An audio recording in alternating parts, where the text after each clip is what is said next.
Welcome to Board Game Binge, the place where we bring you bite-sized, bingeable board game content from across the industry.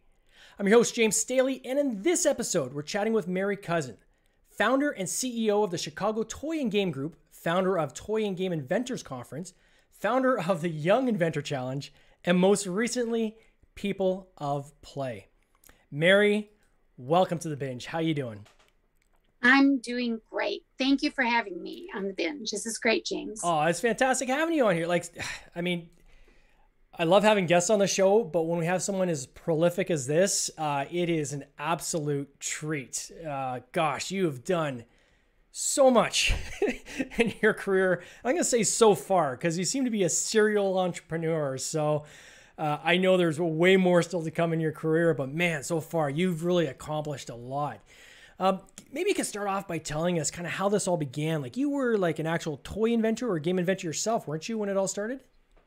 I was actually in real estate, and this was sort of my side hustle. Okay. And I was not enjoying real estate, right? Like, there was no creative thing there for me. And I loved inventing on the side.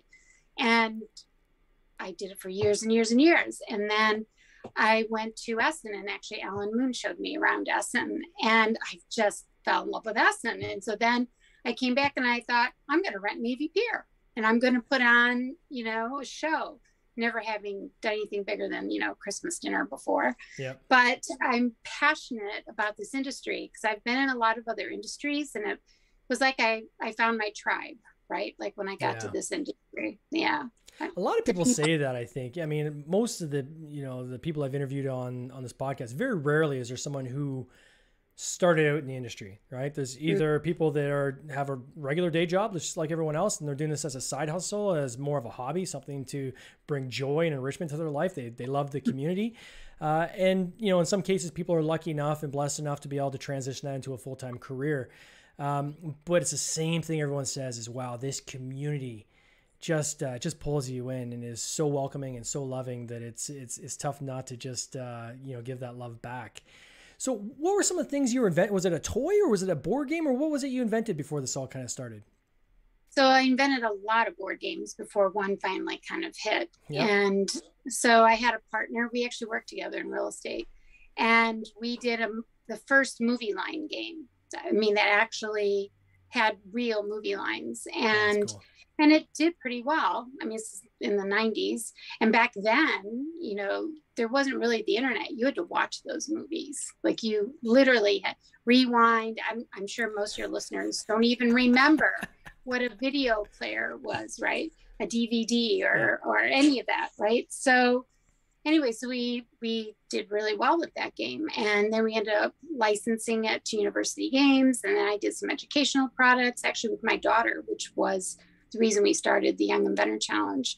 But then it was helping other inventors, and I loved it. I loved helping other inventors, and I would represent a lot of new inventors at toy fairs around the world. And it was just a great community, and I got to meet everybody. So it's amazing, especially I love talking to people that, put games out back in the day, right? Before the internet, because that was before the Kickstarter.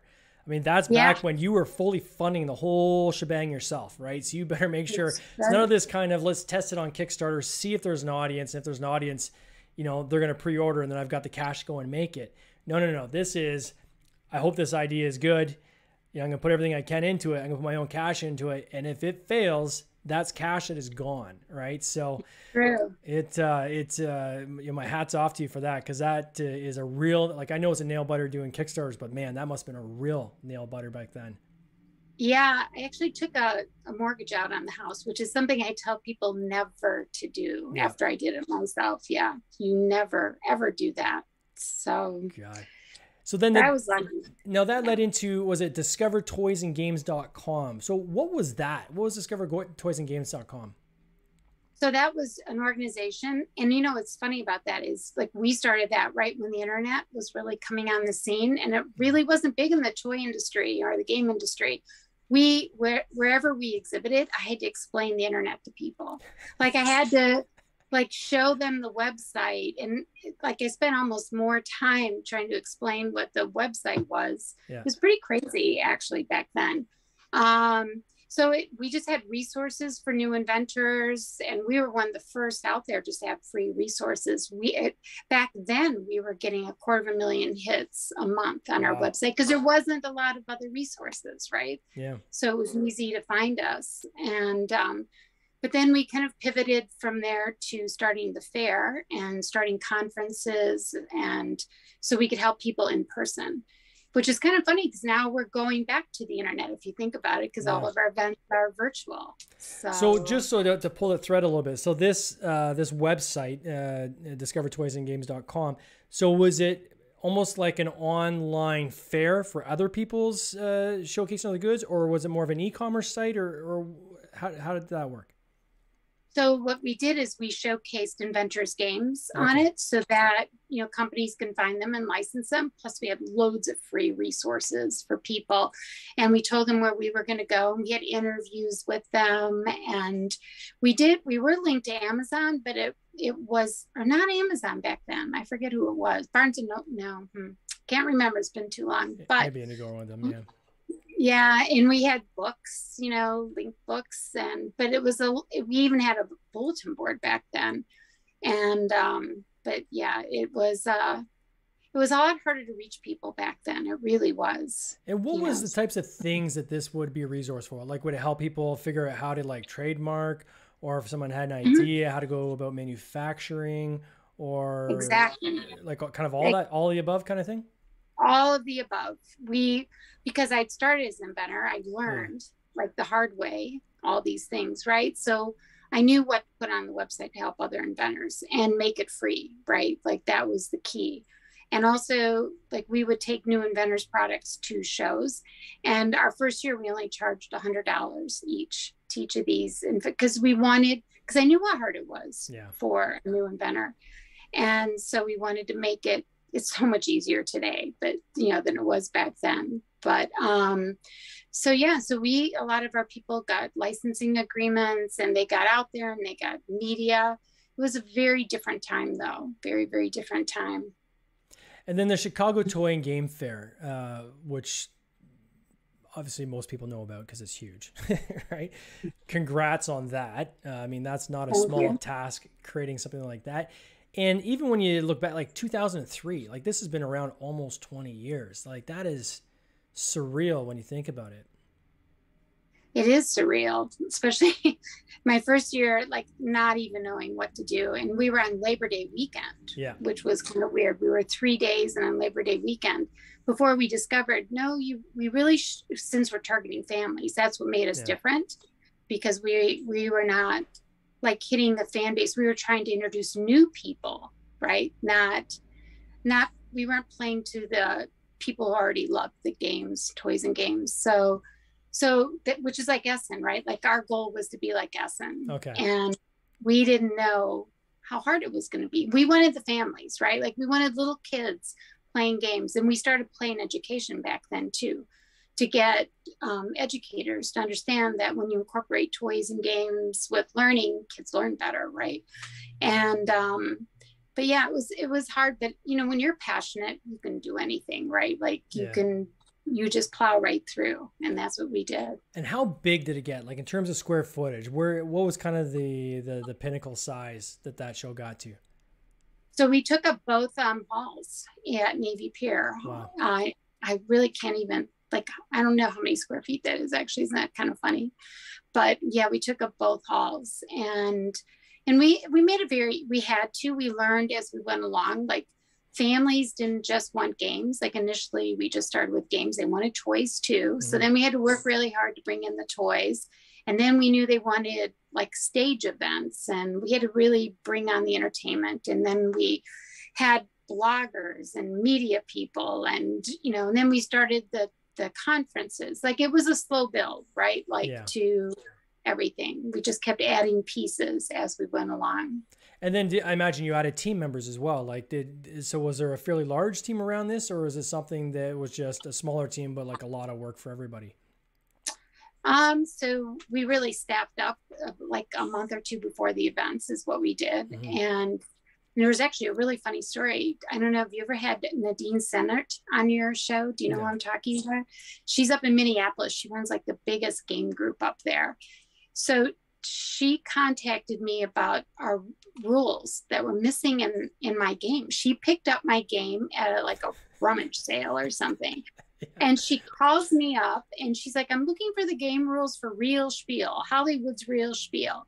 And I said, sure. And, you know, I faxed them because back then you faxed, right? Like this was like, and this is 2004. And then we just started chatting.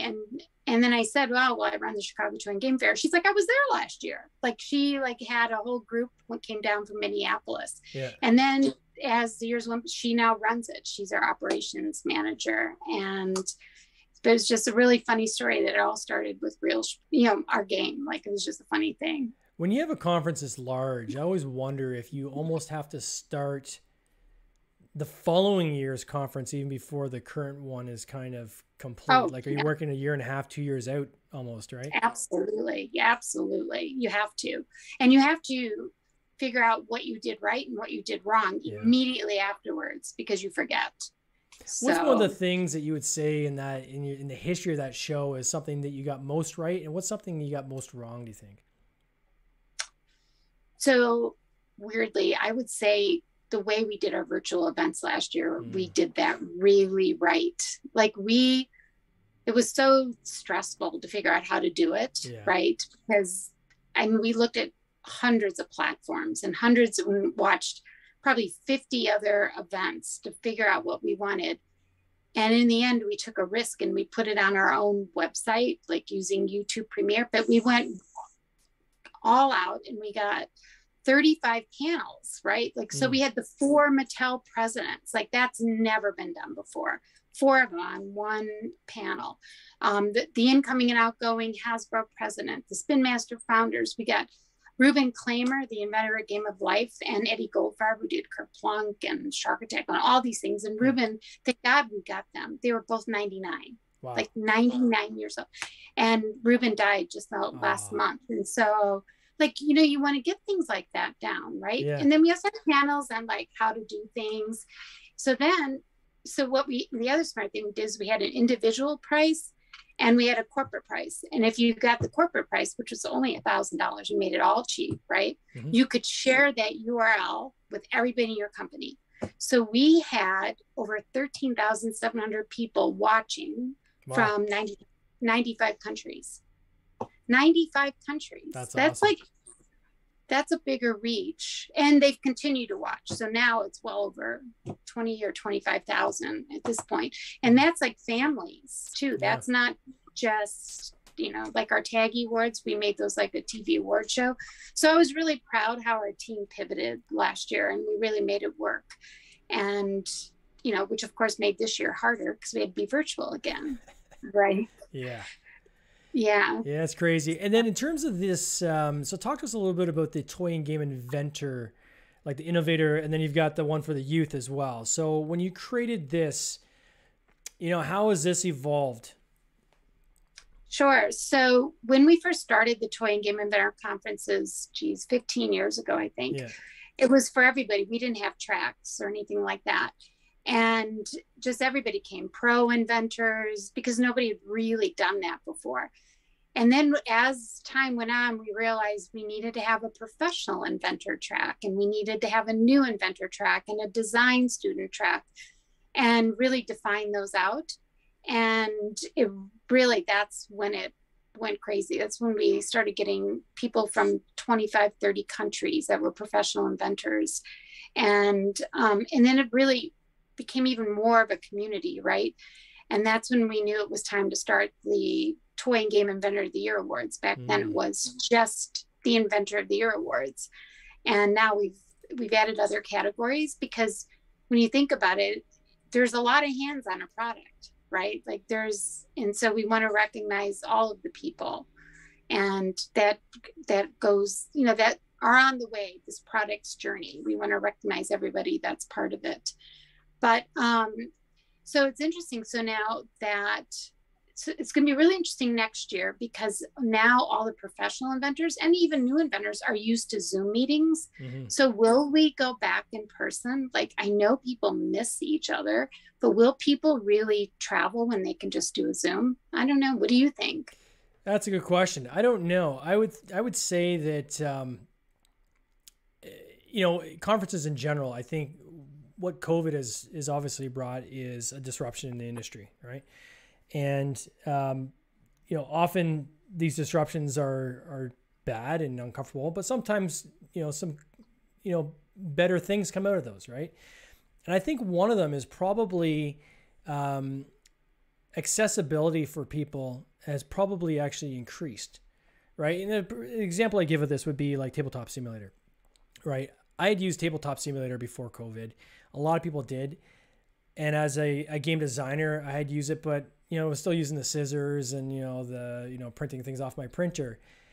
And COVID forced us to start using this more frequently as a tool. And as it became more ubiquitous, it is now, I think, the tool of choice for a lot of designers, where it is much easier to iterate on a platform like that than reprint things off and, cut things back out and so forth. And I've talked about this in the podcast in the past, but, and I think this is another good example that you just mentioned, right? Where maybe you have people from around the world that would love to participate in in this Inventors Challenge, but just based on cost of getting there, is inaccessible to so many people, where now you could literally be anywhere in the world and still potentially participate in these challenges and so forth. So that, that's a positive. That's a positive thing that actually came out of all this. So, I'm missing the hugs as much as everybody, right? At these conventions. And, I think that we'll see conventions come back in person, but I still think a lot of that is going to remain online, because it has actually improved the experience in some cases. It's made the experience worse in a lot of cases, but I think it's actually improved it in others. When I was thinking about the Young Inventors Challenge, and I'm actually lucky enough to be a judge on this upcoming season, so I'm very, very excited about that. I can't wait. This has been going since, was it 2006 when this started off? Yeah, 2006. And some of our kids have gone on to be licensed. Like, we have like a dozen kids that ended up in Target or in retail shelves around the world. And one kid who won twice when he was in high school ended up interning at Spin Master, and then he worked as a game designer at Spin Master. Yeah. Like, I was going to say that, because 2006, I'm like, okay, now some of these kids, like from the first crop, have got to be getting close to 30, right? So these are now adults that are probably in the height of their careers. And it must be really cool to see, what they're like when they're young and nervous and putting themselves out there and throwing an idea out, and now see kind of what, how that's followed through in their career and the direction they've taken. That's got to be incredibly rewarding. It is incredibly rewarding, but they're not nervous. It's the funniest thing. No. These kids it's so, they have more confidence than adults do. And it's strange. Yeah, you'll see when you start reviewing these videos. Yeah. And in fact, a lot of product acquisition execs will say these kids present better than the pros, because they don't like launch into the story. They tell you just what it's all about. Like, they just, and I don't know. I mean, we have people from almost every company reviewing these concepts, right? Like, and licensing them. And I know everyone loves the kids. They just, I don't know. It's a passion thing, right? Like, this whole Young Inventor Challenge. So over all these years, what would you say has been your favorite invention that you saw? I know it's probably tough to choose your favorite, but is there one that stands out the most that you've seen where you're just like, wow, that started with us? That's a hard one, you know, because there's so many good ones. Yeah. But I know there's one that they did a video for us. So we have this on our YouTube channel. We have this series of like advice from professionals to the kids and also to other inventors, but they kind of target the kids. So we had these two kids who won 3 years ago, I think, and their game is still on Target. I think it's called Bet You Can't. Okay. Oh, that's cool. And so I thought, hey, maybe they should do a video and give advice to other kids. And this is my favorite part. So this girl, they're 13, right? So they're 13 when they're recording this last year. And the girl says, well, we've been inventors our whole life. And we didn't, yeah. And she goes, but we didn't start inventing games until we were 11. And I was just like, oh my God, these girls, and they just rocked it. And they're still inventing. They're like, it's just amazing to see the energy. And then they were telling people, just put it out there, just do it. Don't, you know, it was really great. I love their video. I could watch it 10 times. It's so good. Yeah. It's so inspirational when you see youth put them in a good example. We just recently had a guest on our show. His game is Crisis on Cardia. It's a deck building game, and he's 17 years old. And he's got a Kickstarter right now that, you know, crushed its goal. And I think it's at like $25,000 or something like that. But for someone that's 17 putting themselves out there, it inspired me, right? I look at that, and anytime I think, you know, I need to take a break, or, you know, I look at someone like that, I'm like, no, I gotta get back at it. You know, it gives me the drive to want to do more, right? And you know, I get excited when I see youth, you know, not sitting in front of a game console, right? Not sitting on their phone, you know, Snapchatting, but actually trying to create something. I mean, that is so awesome. I just absolutely love it. So let's talk about People of Play. So this is your most recent creation. What is that? What's People of Play? Well, actually, the pandemic sort of made that happen because I wasn't traveling all over like I normally do. I could actually sit down and put it together. So what it is I've wanted to do it for like 10 years, over 10 years. So people call me up all the time, like, do you know somebody who does this? Do you know somebody who does that? Who does this? Who did that campaign? Who did this? You know, and I kept saying, I need to put this into like a giant database where people can just find this without calling me up, right? I'm not going to be around forever. Like I've got this database of like 70 some thousand, and I've got a LinkedIn. I've over 30,000 followers. I need to get all those into like one place where other people can find them, right? And so, and also it was combined with, I want to tell the stories. So consumers today want to know the stories. Like they want to know who invented, who made what they're buying. It's a thing now, right? And which I love, of course. And so we made it 2 levels to it. So there's the industry level that's running underneath, and then there's the public facing part where the public can find the stories and search like who invented what. And it's sort of based on the IMDb model, how they have 2 levels running the same way. And we keep pivoting on it. Like we're learning what people want and what they don't want. It's a work in progress for sure. But yeah, I think we have well over 1,000 people and 1,000 products on it now. And like it's growing pretty fast because we really did a soft debut last winter. And then we've now started to ramp up. So, and the number of visits have been crazy. Actually, if I include free members, it's a lot higher too. So we're getting there. I'm really proud of this project, and we keep adding features all the time, and people are loving it.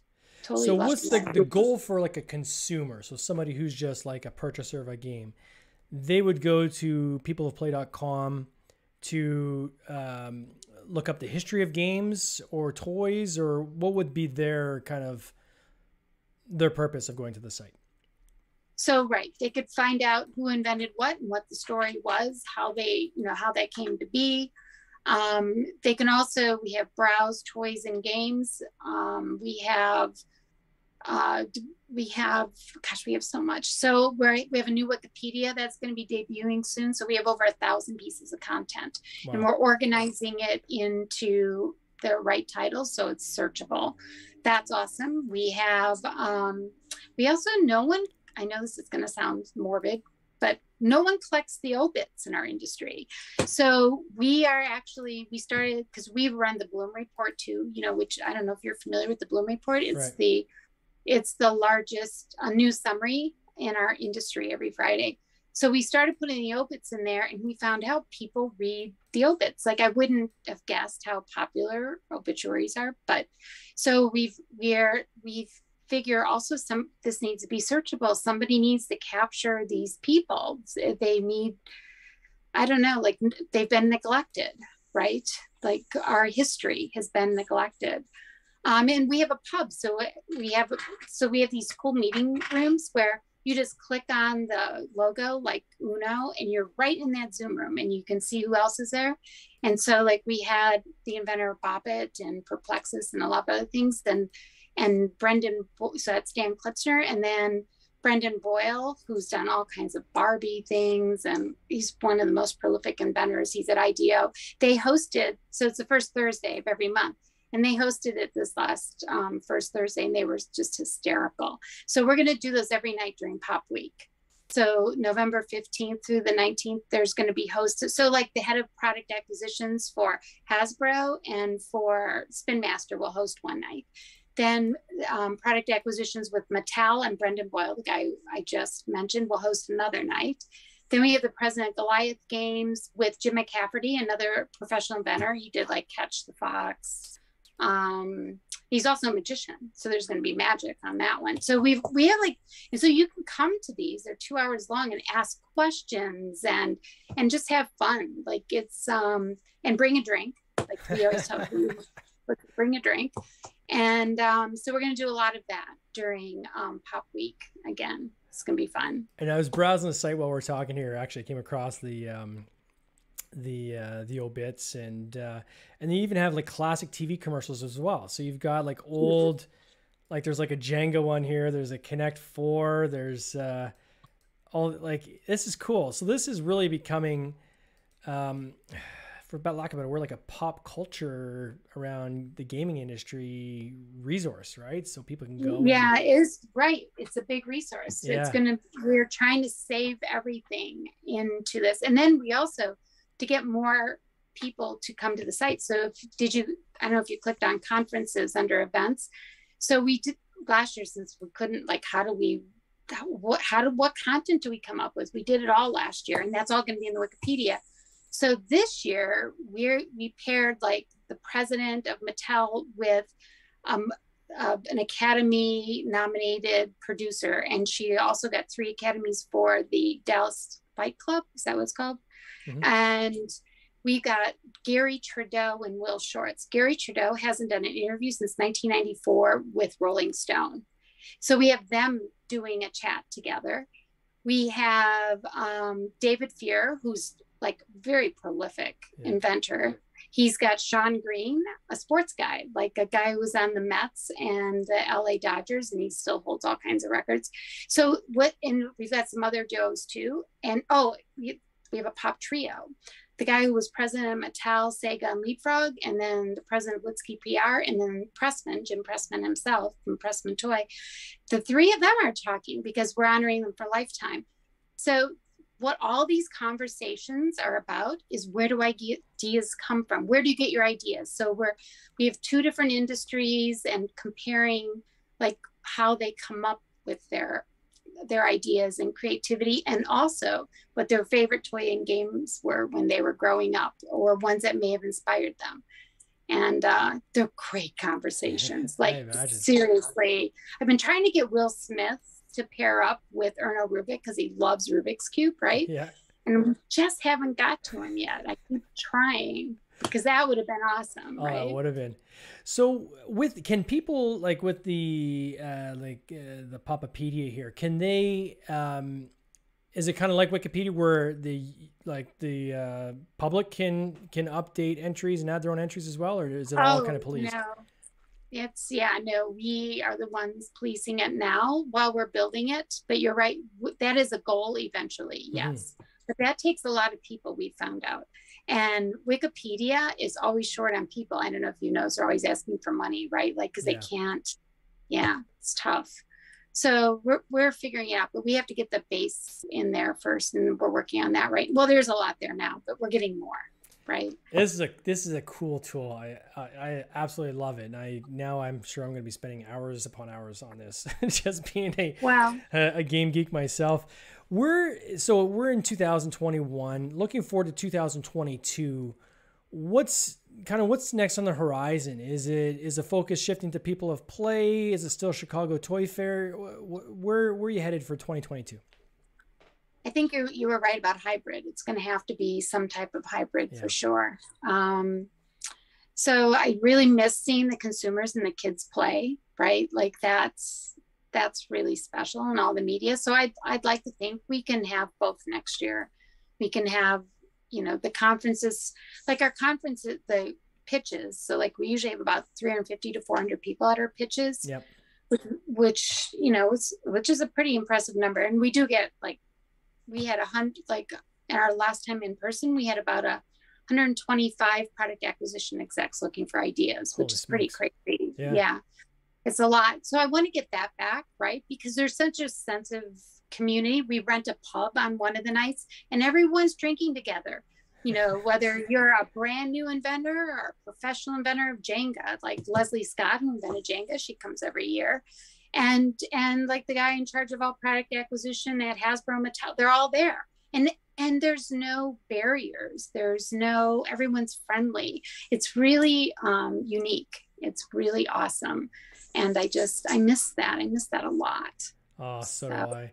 So how do people follow along? Where's the main sign up so people can get part of your community? Is it through peopleofplay.com?